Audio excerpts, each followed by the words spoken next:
सभी बच्चे लोग, हमारे सभी छोटे भाई बहन लोग जुड़ जाइए आज की इस क्लास में, ताकि आज हम इस क्लास को एकदम बेहतरीन तरीके से समाप्त कर सके। तो आप सभी बच्चे जल्दी जल्दी से हमारे साथ जुड़ जाइए, आप सभी बच्चे फटाफट से हमारे साथ जुड़ जाइए, ताकि आज एकदम बेहतरीन, एकदम शानदार तरीके से ये जो चैप्टर है अति सुधो स्नेह को मार्ग है, इस चैप्टर को हम समझा सकें। बड़ा प्यारा सा चैप्टर है, लेकिन छोटा सा चैप्टर है, बहुत बड़ा चैप्टर नहीं है, तो बहुत जल्दी खत्म हो जाएगा, ठीक है ना। काव्यखंड का 2 चैप्टर हम ऑलरेडी आप लोगों को करवा चुके हैं, ये तीसरा नंबर चैप्टर है। तो आइए सबसे पहले प्यारे बच्चे हम लोग कवि परिचय देखते हैं, यानी कि कवि के बारे में हम देखते हैं, ठीक है ना। चलो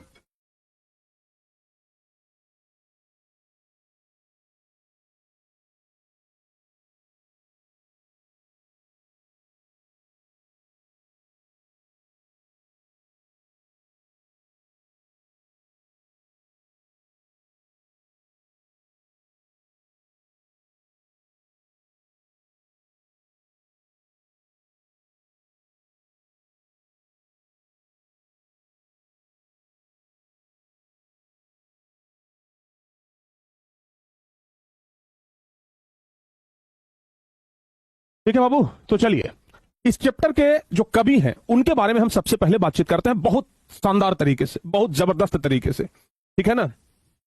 तो चलिए भाई सब लोग तैयार हो जाइए। चैप्टर का नाम क्या है? अति सुधो स्नेह को मार्ग है। अच्छा, ये जो शीर्षक है अति सुधो स्नेह को मार्ग है, जरा ध्यान से सुनो बाबू। शीर्षक का नाम है अति सुधो स्नेह को मार्ग है, अति सुधो स्नेह को मार्ग है, अति सुधो स्नेह को मार्ग है। ध्यान रखिएगा, क्या नाम है? अति सुधो स्नेह को मार्ग है।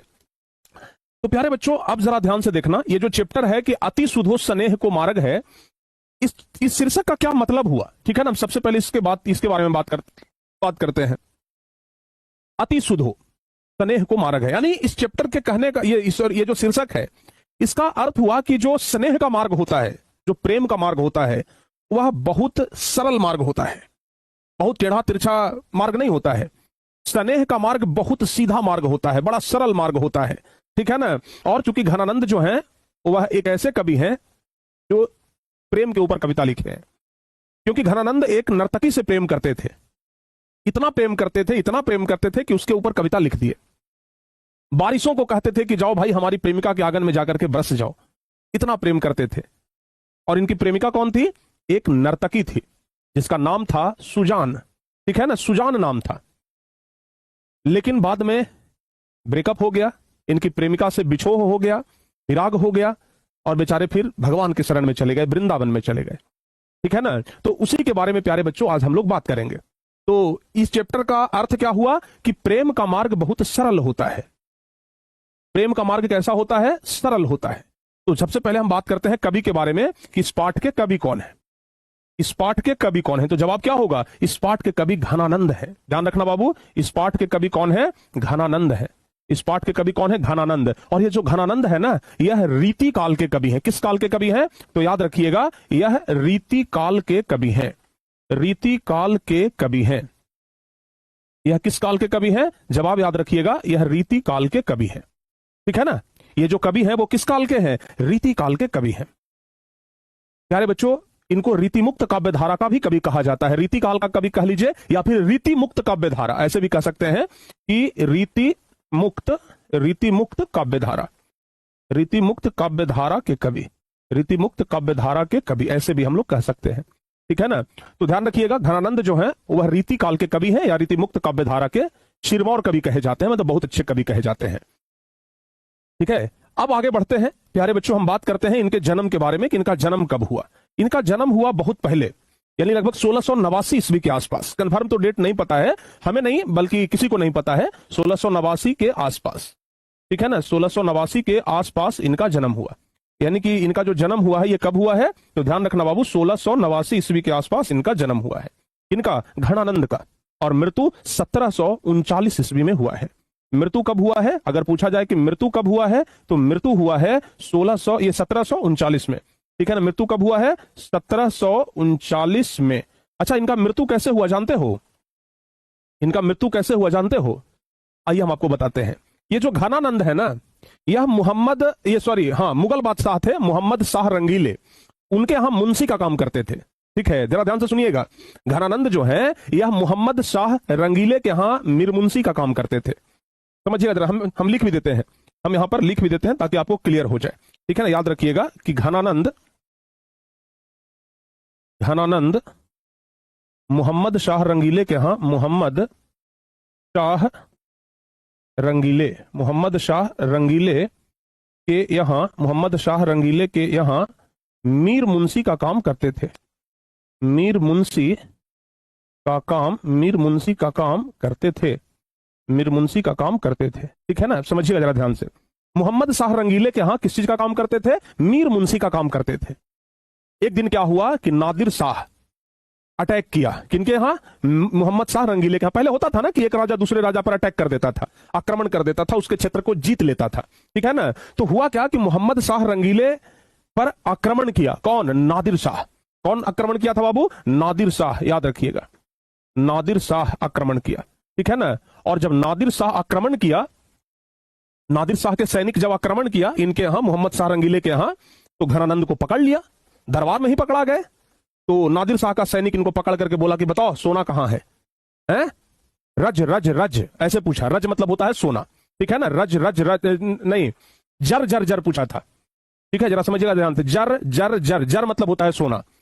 तो जो नादिर शाह का जो सैनिक था ये घनानंद से पूछा कि बताओ सोना कहां है? जर जर जर जर मतलब सोना, कि सोना कहां है? तो मोहम्मद शाह रंगीले बोले कि हमको नहीं पता है। तो बार बार वो सब कहने लगा, ये नादिर शाह के सैनिक, ध्यान रखिएगा, नादिर शाह के सैनिक बार बार पूछता रहा कि बताओ जर जर जर यानी कि सोना कहां है। तो गुस्से में आकर के जो ये थे घनानंद थे, वो बोले रज रज रज। रज मतलब होता है धूल। तो नादिर शाह का सैनिक बोल रहा था जर जर जर मतलब सोना बताओ, और ये बोल दिए कि ये हम उल्टा बोल दे रहे हैं बार बार। ये नादिर शाह के जो सैनिक था वो घनानंद को बोला जर जर जर मतलब सोना बताओ, और ये क्या बोले? रज रज रज मतलब धूल। मतलब वो सोना मांग रहा था, ये बोल रहे थे कि हम धूल भी नहीं देंगे। ठीक है ना, और इसलिए गुस्से में आकर के नादिर शाह के सैनिकों ने इनका वध कर दिया। इनका क्या कर दिया? वध कर दिया, यानी कि मार दिया। ठीक है ना, तो इनका मरने के पीछे का कहानी यही है, ध्यान रखिएगा। तो प्यारे बच्चों, जो घनानंद है इनके मरने के पीछे का कहानी यही है कि इनको नादिर शाह के सैनिकों ने मारा है। कौन मारा है? नादिर शाह के सैनिकों ने। याद रहेगा ना, नादिर शाह के सैनिकों ने इनको मारा है। अच्छा, एक बात और ध्यान रखना, ये बहुत अच्छे गायक थे और कवि तो थे ही। ठीक है ना, तो इनके बारे में एक बात और ध्यान रखना, ये बहुत अच्छे गायक और कवि थे। लिखेंगे यह बहुत अच्छे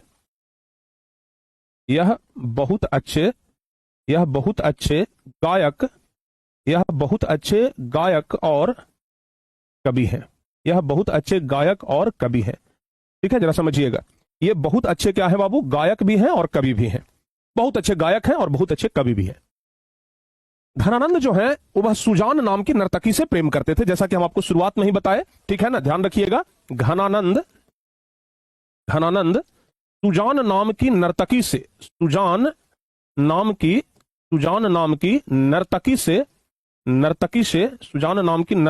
प्रेम करते थे। सुजान नाम की नर्तकी से प्रेम करते थे। ठीक है ना, सुजान नाम की नर्तकी से क्या करते थे? प्रेम करते थे। घनानंद जो थे वह सुजान नाम की नर्तकी से बड़ा प्यार करते थे, लेकिन बाद में बोले ना कि ब्रेकअप हो गया दोनों के बीच में छूटा छूटी हो गया मामला, तो विराग हो गया, और विराग के बाद ये वृंदावन चले गए और वैष्णव बन गए, भगवान के शरण में चले गए और कविता लिखना शुरू कर दी है। ठीक है ना, तो घनानंद जो है वो सुजान नाम की नर्तकी से प्रेम करते थे, लेकिन विराग होने पर, लिखेंगे लेकिन विराग होने पर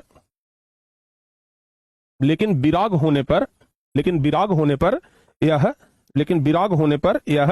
वृंदावन चले गए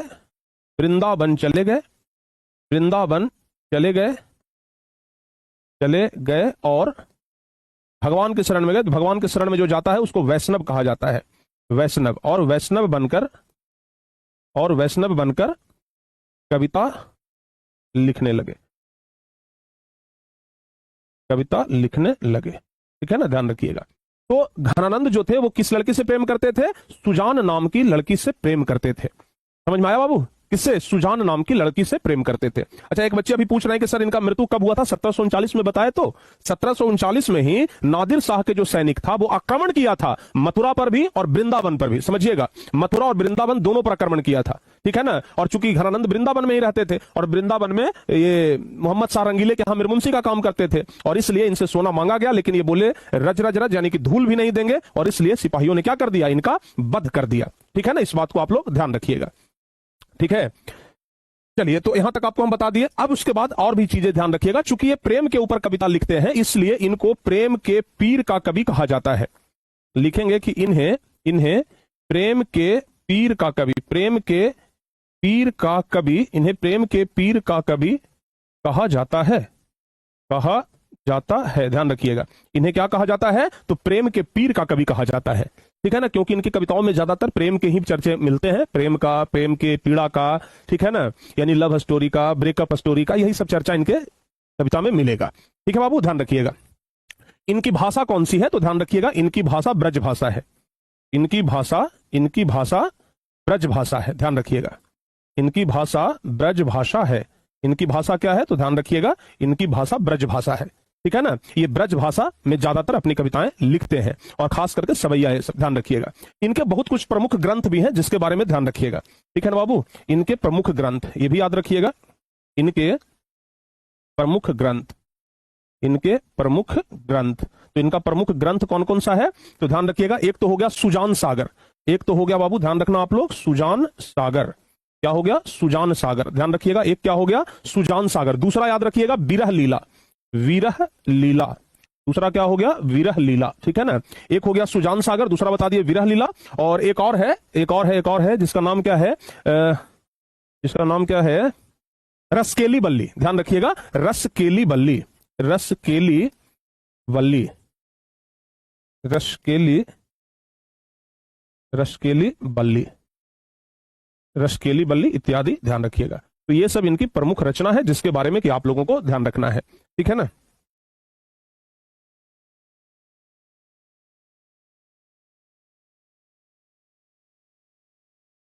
रसकेली बल्ली, बताओ बाबू। तो यहां तक आप लोगों को ध्यान रखना है, ठीक है। कवि परिचय में हमें लगता है कि इससे ज्यादा आप लोगों को ध्यान रखने का कोई जरूरत नहीं है, इतना में काम हो जाएगा।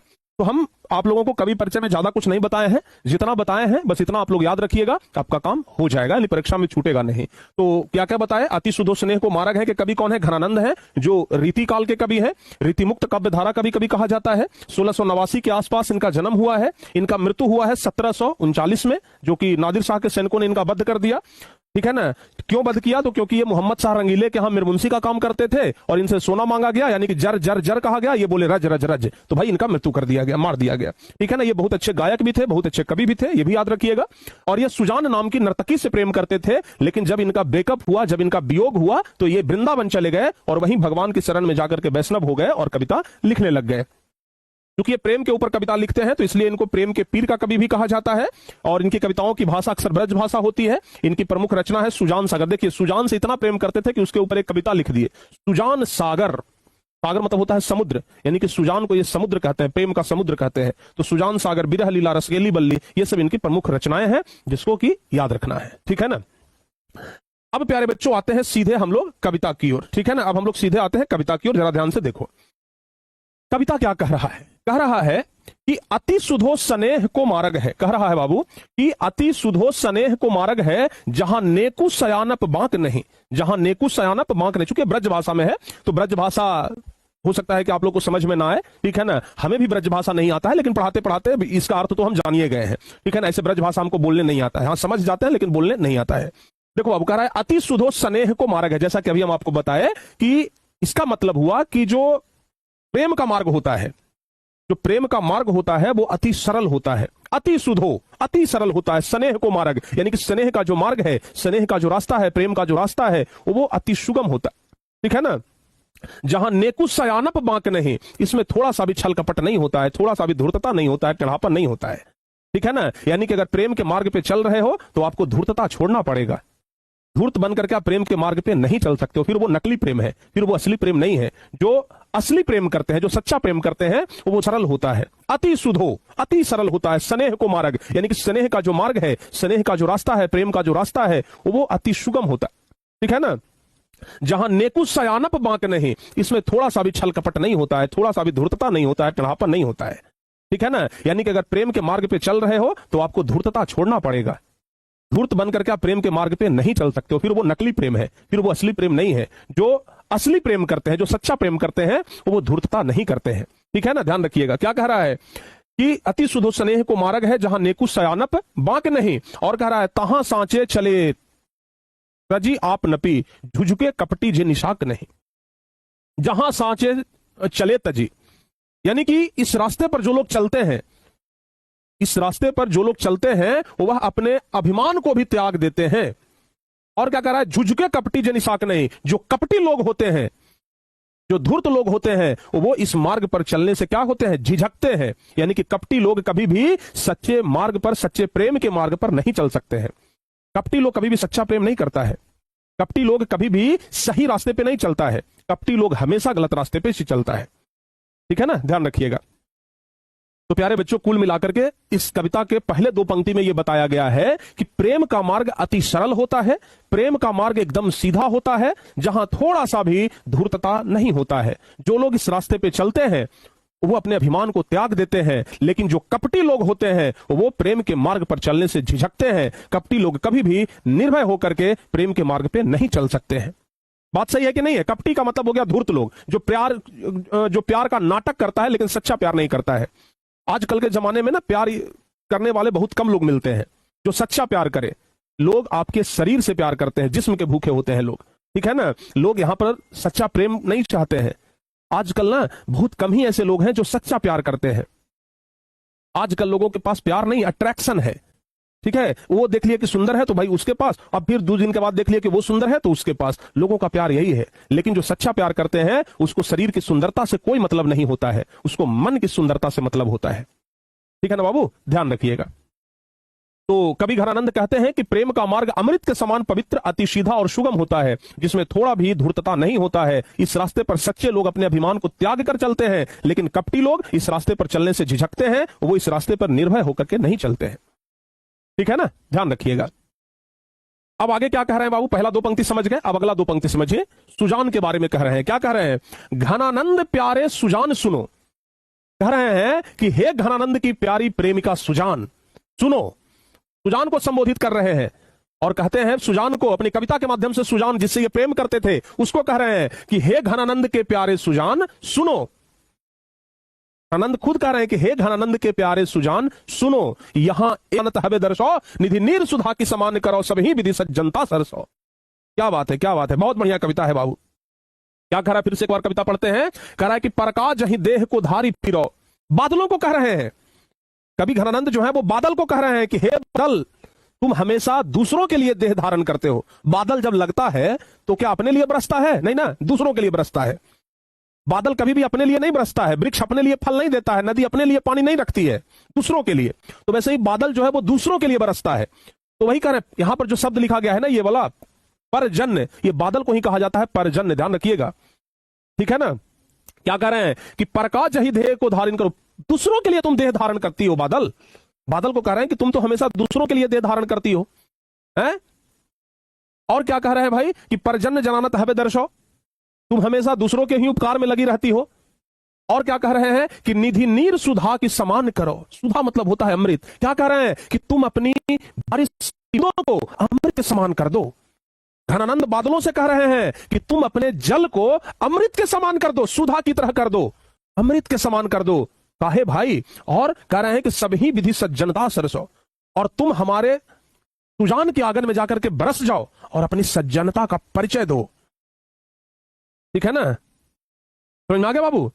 कितना बढ़िया बात कर रहे हैं कि हे बादल, तुम तो हमेशा दूसरों के लिए आज तक देह धारण करते आए हो, दूसरों के लिए बरसते आए हो, तुम तो दूसरों का उपकार करते हो, तो अपनी जल को सुधा यानी अमृत के जैसे निर्मल कर दो, स्वच्छ कर दो और अपनी सज्जनता का परिचय दो। ठीक है ना, कह रहे हैं कि इन पंक्तियों के माध्यम से घनानंद मेघ को संबोधित करते हुए कहते हैं कि परजन्य, ध्यान रखना, परजन्य किसे कहा गया है? बादल को परजन्य कहा गया है। ठीक है, ठीक है ना। तो बादल को कह रहे हैं कि तुम दूसरों की भलाई के लिए देह धारण करते हो, तुम अपने जल को अमृत के समान कर दो और अनेकों विधि से जल की वर्षा कराकर तुम अपनी सज्जनता का परिचय दो। और सबसे लास्ट का 2 लाइन जो है वो बड़ा प्यारा सा लाइन है। ये 2 लाइन में घनानंद कहते हैं कि घनानंद जीवन दायक हो कछु मोरियो पीर ही परशो। अंतिम 2 पंक्ति में घनानंद जो है वो सुजान को कह रहे हैं कि घनानंद जीवन दायक हो। सॉरी, ये बादल को कह रहे हैं, सुजान को नहीं, बादल को कह रहे हैं। बादल को क्या कह रहे हैं कि तुम जीवनदायक हो, तुम तो जीवन देने वाली हो। घनानंद कह रहे हैं कि घनानंद जीवनदायक हो। कह रहे हैं कि भाई घनानंद ये बात बोल रहा है कि हे मेघ, हे बादल, तुम तो जीवनदायक हो, तुम बरसती हो तब पृथ्वी पर जीवन बसता है। कह रहे हैं कि कछु मोरियो पीर ही परशो, कभी मेरे हृदय की पीड़ा को तो स्पर्श करो। इतना तुम जीवनदायक हो, तुम सबको जीवन देती हो, कभी मेरे पीड़ा को भी तो स्पर्श करो। इंग्लिश का क्लास, इंग्लिश का क्लास अभी था।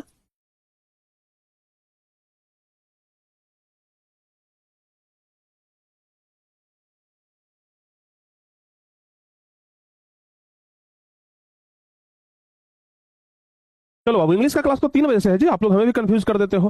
चलो बाबू, तो जो घनानंद है वो बादल को कह रहे हैं कि तुम जीवनदायक हो, कभी मेरे हृदय की पीड़ा को स्पर्श करके देखो और समझो। और क्या कह रहे हैं, कब हूं बाविवासी सुजान के आंगन मुंह असुबान ही ले बरसो। कह रहे हैं कि सुजान के आंगन, देखो बाबू, सुजान के आंगन, कभी हमारी आंसुओं को असुबान ही ले बरसो, कभी हमारी आंसुओं को सुजान के आंगन में जाकर के बरसा दो। कह रहे हैं कि कभी हमारी आंसुओं को कहां जाके बरसा दो, सुजान के आंगन में ले जाकर के बरसा दो। ठीक है ना। कह रहे हैं कि कभी तो हमारी आंसुओं को सुजान के आंगन में ले जाकर के बरसा दो, ताकि सुजान को यह पता लगे कि हम उससे कितना प्रेम करते हैं। ठीक है ना, समझ में आ गया बाबू, ध्यान रखिएगा। तो यही कहा गया है कि हे मेघ, तुम जीवनदायक हो, कभी मेरे हृदय को स्पर्श करके उसकी पीड़ा को समझो तथा मेरे आंसुओं को उस विश्वासी सुजान के घर बरसाओ, ताकि वो मेरी पीड़ा को क्या करे, समझ सके, वो मेरी भावनाओं को समझ सके। ठीक है, कितना प्यारा सा चैप्टर है।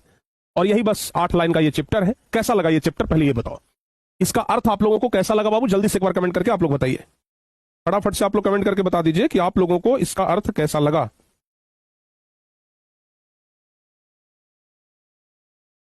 जल्दी से बताओ बाबू, आप लोगों को ये पूरा चैप्टर कैसा लगा?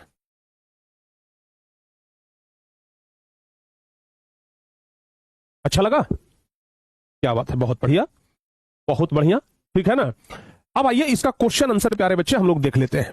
ठीक है ना, बहुत अच्छा लगा ना, बहुत बढ़िया लगा। अरे प्यार मोहब्बत वाला चैप्टर तो आपको अच्छा लगता ही है, ऐसे भी हम जानते हैं। ग्रेट सेशन है। आइए अब आगे बढ़ते हैं। अब इस चैप्टर में ज्यादा नहीं, 7-8 को क्वेश्चन है, जिसको कि भी हम लोग देख लेते हैं। छोटा छोटा सा क्वेश्चन का आंसर होगा, हम लोग सारे क्वेश्चन को देख लेंगे। क्या कह रहा है बाबू, कवि प्रेम के मार्ग को अति शुद्ध क्यों कहता है? इस मार्ग की विशेषता क्या है? यानी कि कवि जो है वह प्रेम के मार्ग को अति शुद्ध यानी कि अति सरल कहते हैं। कवि कहते हैं ना कि प्रेम का मार्ग जो है वो अति सरल है, एकदम सीधा मार्ग है। तो कवि प्रेम के मार्ग को अति शुद्ध क्यों कहते हैं? तो लिखेंगे हम कि कवि प्रेम के मार्ग को अति शुद्ध यानी कि अत्यंत सरल इसलिए कहते हैं क्योंकि इस मार्ग पर चलकर मनुष्य बिना खर्च किए हुए सब कुछ पा सकता है। इस मार्ग पर चलकर मनुष्य जो है वह बिना खर्च किए हुए सब कुछ पा सकता है। जो प्रेम के मार्ग पे चलता है ना, उसको दुनिया का हर एक सुख प्राप्त होता है बिना खर्च किए हुए। इस मार्ग की विशेषता है कि इस मार्ग में सत्य का भी स्वाभिमान समाप्त हो जाता है तथा चतुराई का भी इस मार्ग में कोई स्थान नहीं रहता। यानी कि जो सच्चा प्रेम करता है वो सच के मार्ग पे चलता है और चतुराई यानी कि बुद्धि का इस्तेमाल नहीं करता है। जो प्रेम करता है वो दिल का इस्तेमाल करता है, दिमाग का इस्तेमाल नहीं करता है। कितना प्यारा सा क्वेश्चन है, हैं? तो कभी अति ये मतलब प्रेम के मार्ग को अति शुद्ध क्यों कहते हैं, ये आप लोग समझ गए। ठीक है ना। घनानंद का फोटो दिखाइए। अच्छा, घनानंद का फोटो तो हमारे पास था, ठीक है ना। अच्छा, ये है घनानंद का फोटो, देख लो ना। ठीक है, ये घनानंद का फोटो है। हालांकि इनका परफेक्ट फोटो तो नहीं मिलता है, कुछ इसी प्रकार का बस फोटो आप लोगों को देखने के लिए मिलेगा घनानंद का। ठीक है ना, ये है घनानंद का फोटो। अब ये बस एक ग्राफ बनाया हुआ है, बस इसी प्रकार का फोटो आपकी किताब में भी है और गूगल पर भी ऐसा ही फोटो है, कोई ओरिजिनल फोटो इनका नहीं है। चलो बाबू, दूसरा नंबर क्वेश्चन, मन लेहूं पे देहूं छटाक नहीं से कवि का क्या अभिप्राय है? यहां पर घनानंद कहते हैं ना कि मन ले हूं पे देहूं छटाक नहीं, हमारा मन जीत लिए हो लेकिन अपना मन जो है, अपना दिल जो है वो नहीं दी हो भाई। इसका क्या मतलब हुआ? तो लिखेंगे मन लेहूं पे देहूं छटाक नहीं से कवि घनानंद का अभिप्राय यह है कि प्रेम मार्ग ऐसा मार्ग है जिस पर चलने वाले लोगों को कोई खर्च नहीं लेकिन प्राप्ति सब कुछ होता है। यानी कि प्रेम का मार्ग एक ऐसा मार्ग है जहां पर सब कुछ हमें मिलता है, कोई खर्च नहीं होता, सब कुछ मिलता है। प्रेम में प्रेमी अपने इष्ट को सर्वस्व न्यौछावर करके, यानी कि जो किसी दूसरे से प्रेम करता है वो अपना सब कुछ न्यौछावर करने के लिए तैयार रहता है, अपने को धन्य मानते हैं। इसमें संपूर्ण समर्पण की भावना उजागर किया गया है। प्रेम में बदले में लेने की आशा बिल्कुल नहीं होती है। यानी कि प्रेम में यह इच्छा नहीं होता है कि हम जितना प्रेम करें सामने वाला भी हमसे उतना प्रेम रिटर्न करे, ना भाई ना। प्रेम में बदले की भावना नहीं होता है कि जितना हम दे रहे हैं उतना हमको चाहिए, ऐसा नहीं होता है। प्रेम तो दिल से किया जाता है, प्रेम तो अथाह होता है, प्रेम का कोई सौदा नहीं होता है, ठीक है ना, ध्यान रखिएगा। आगे बढ़ते हैं, अगला नंबर क्वेश्चन क्या कह रहा है, द्वितीय छंद किसे संबोधित किया गया है। कविता का जो दूसरा, जो एक तो पहला छंद सुजान को संबोधित किया गया है और दूसरा छंद जो है वो बादलों को संबोधित किया गया है। तो दूसरे छंद के बारे में लिखेंगे कि द्वितीय छंद बादल को संबोधित किया गया है। इसमें मेघ यानी कि बादल के माध्यम से विरह वेदना की अभिव्यक्ति हुई है, बादलों के माध्यम से अपना दर्द व्यक्त किए, जो है अपना दर्द व्यक्त किए हैं। जिस प्रकार बादल भी उदारता बस दूसरे के परोपकार के लिए अमृत रूपी जल का वर्षा कराता है, यानी कि बादल क्या करता है, दूसरों के लिए जल का वर्षा कराता है, कभी अपने लिए वो जल का वर्षा नहीं कराता है। प्रेमी के हृदय रूपी सागर में प्रेम रूपी अथाह जल होता है जिसे प्रेमी के निकट पहुंचाने की आवश्यकता है। यानी कि एक प्रेमी अगर दूसरे प्रेमिका से प्रेम करता है तो अपनी भावनाओं को वो दूसरों के पास पहुंचाने का प्रयास करता है। और यहां पर बादलों को कह रहे हैं घनानंद कि तुम तो परोपकारी हो, जिस प्रकार सागर के जल को अपने माध्यम से जीवनदायी जल के रूप में वर्षा करते हो, यानी कि समुद्र के जल को बाष्प में बदलने के बाद तुम मीठा पानी का बारिश कराते हो, उसी प्रकार मेरी प्रेमी के लिए प्रेम सुधारस के रूप में बरसाओ। बादल क्या करता है, समुद्र के पानी को भाप बना करके सोखता है। समुद्र का पानी खारा होता है लेकिन नमक तो समुद्र में ही रह जाता है, पानी बाष्प बनकर के वायुमंडल में जाता है और फिर मीठा बारिश होता है। उसी प्रकार से घनानंद कह रहे हैं कि तुम हमारी प्रेमिका के लिए क्या करो, सुधा रस के रूप में बरसाओ, अमृत रूपी बारिश तुम करवाओ, ठीक है ना। मेघ के माध्यम से अत्यंत कलात्मक रूप में अभिव्यक्त किया गया है, यानी कि बारिश यानी कि बादल के माध्यम से अपना प्रेम जो है वो संबोधित किया गया है, ठीक है ना, ध्यान रखिएगा। अगला क्वेश्चन है कि परहित के लिए देह कौन धारण करता है। तो परहित के लिए देह धारण कौन करता है, दूसरों के लिए कौन लगता है, दूसरों के लिए देह धारण कौन करता है, बादल करता है। तो लिखेंगे परहित के लिए देह धारण मेघ करता है। मेघ परोपकारी होता है, घूम घूम कर लोक हित के लिए बरसता है, इसलिए मेघ का एक नाम क्या है, पर्जन्य भी है। दूसरों के लिए देह धारण कौन करता है, तो बादल करता है, पर्जन्य करता है, ध्यान रखिएगा, ठीक है। और 5वां नंबर क्वेश्चन, कवि कहां अपने आंसुओं को पहुंचाना चाहते हैं और क्यों। कवि अपने आंसुओं को कहां पहुंचाना चाहते हैं, तो कवि अपने आंसुओं को सुजान के आंगन में बरसाना चाहते हैं, सुजान के आंगन तक पहुंचाना चाहते हैं। तो लिखेंगे कि कवि अपने आंसुओं को अपने प्रेमिका सुजान के आंगन तक पहुंचाना चाहते हैं। कवि अपने आंसुओं को कहां पहुंचाना चाहते हैं, सुजान के आंगन तक, क्योंकि सुजान ही कवि के पीड़ा का अनुभव कर सकते हैं। कवि के पीड़ा का अनुभव और कोई नहीं कर सकता है, बस सुजान कर सकती है और कोई नहीं। इसलिए कवि की आकांक्षा है कि मेरी पीड़ा सुजान के आंगन तक पहुंचाकर परोपकारी मेघ मेरी पीड़ा को कम करने में मदद करे। यानी कि घनानंद कहते हैं कि हम इतने पीड़ा में हैं कि हमारी आंसुओं को जरा सुजान के आंगन में जाकर के बरसा दो, ताकि उसको पता चले कि हम कितने पीड़ा में हैं, हम उसे कितना प्रेम करते हैं। समझ में आया बाबू, इसको आप लोग ध्यान रखिएगा। आगे बढ़ते हैं, अगला क्वेश्चन है व्याख्या करने वाला। यहां एक ते दूसरों आंक नहीं, इसका व्याख्या करिए। कवि क्या कहते हैं, हमारे दिल में सिर्फ तुम हो, इस दिल में सिर्फ एक बसता है, वो है सुजान, दूसरे के लिए कोई जगह नहीं है। इसका अर्थ तो यही हुआ, यहां एक ते दूसरों आंक नहीं। तो लिखेंगे प्रस्तुत सुललित सारगर्भित और मार्मिक पंक्तियां हमारे हिंदी पाठ्य पुस्तक गोधूली भाग 2 के काव्य खंड के अध्याय 3 अति सुधो स्नेह को मार्ग है पद से लिया गया है।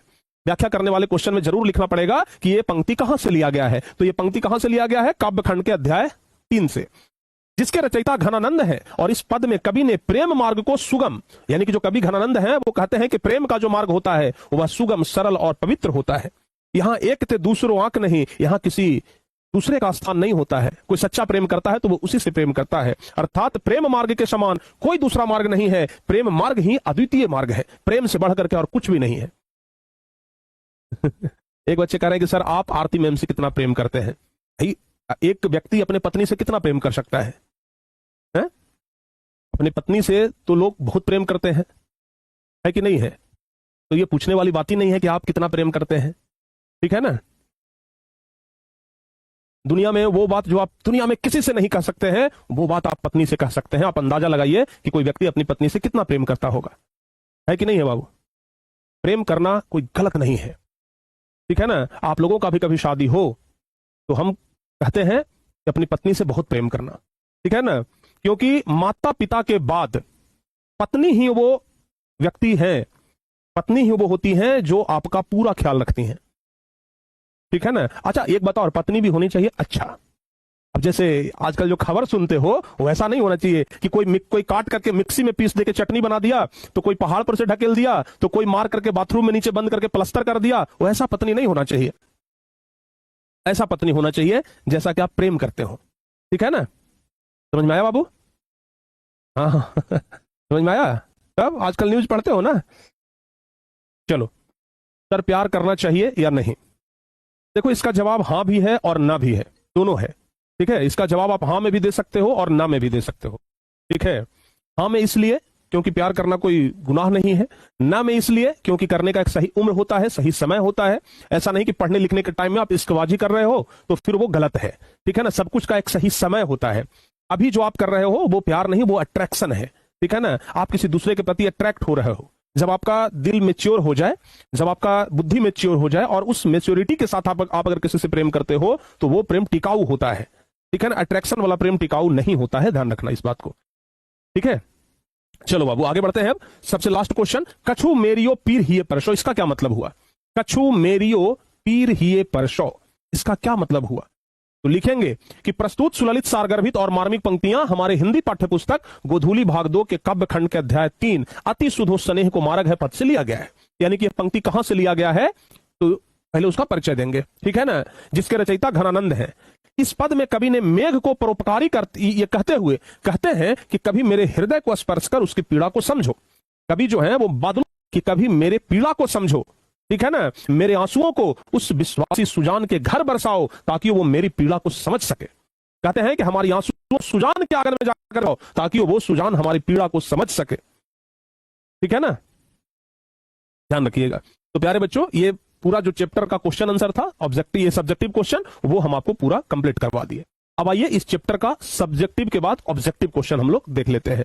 तो ऑब्जेक्टिव के लिए अब आप लोग तैयार रहो। ठीक है ना, ऑब्जेक्टिव क्वेश्चन भी ज्यादा नहीं है, टोटल 25-30 क्वेश्चन होगा। चलो बाबू बताइए, घनानंद किस काल के कवि हैं? तो अभी जस्ट आपको हम बताए थे कि घनानंद जो है वो रीति काल के कवि है, पहला का सी नंबर ऑप्शन होगा।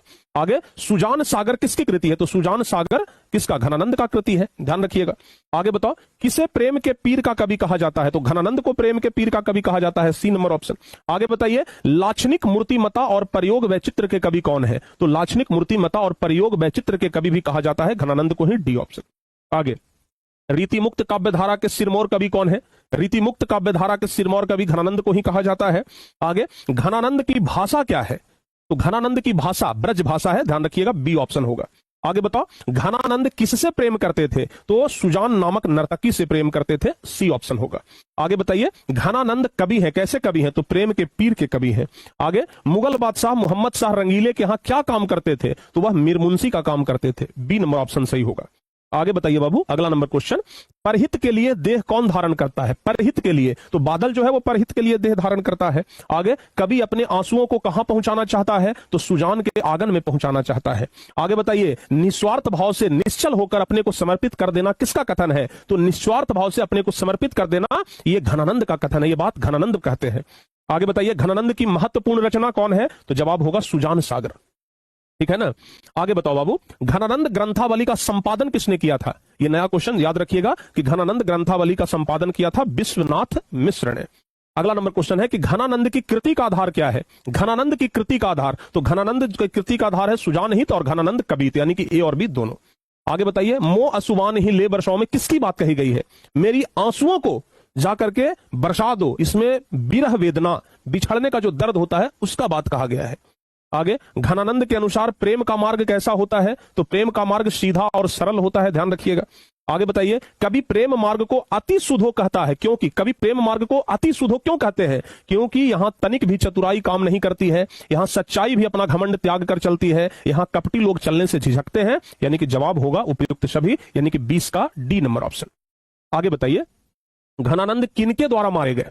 घनानंद किनके द्वारा मारे गए? तो जवाब होगा नादिर शाह के सैनिकों के द्वारा घनानंद मारे गए थे। आगे बताइए, घनानंद की मृत्यु कब हुई? घनानंद की मृत्यु कब हुई बाबू? तो जवाब होगा 1739 में घनानंद की मृत्यु हुई।